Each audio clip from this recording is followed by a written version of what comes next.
As expected, Apple had just rolled out the iOS 18 with a ton of exciting features. So, if you're all set to download the latest iteration of iOS, this hands-on guide is for you. That's it. Let's get started. First and foremost, I would recommend you to ensure that you have a compatible iPhone model.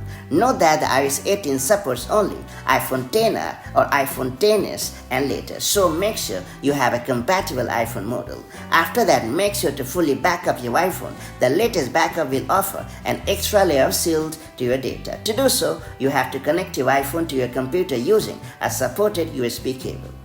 And then you have to launch Finder if you're using Mac, and if you're using a Windows device, you have to launch the iTunes app. And then you have to select your iPhone. And then you have to click on the Backup Now option, and then you have to allow your iPhone to get fully backed up without any hindrance at all.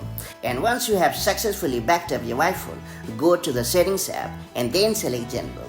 After that, choose Software Update, and then you have to wait for a few seconds and allow your iPhone to check for the update. And when it shows the iOS 18 Software Update, you have to download and install it just like any other update, and you are good to go. And that's pretty much it. So that's how you can easily download and install iOS 18 on your iPhone without any hindrance at all. If you found this video helpful, do like and share it, and I'll see you in the next video with more such handy iPhone tips and tricks. Till then, stay safe and have a great time. Bye.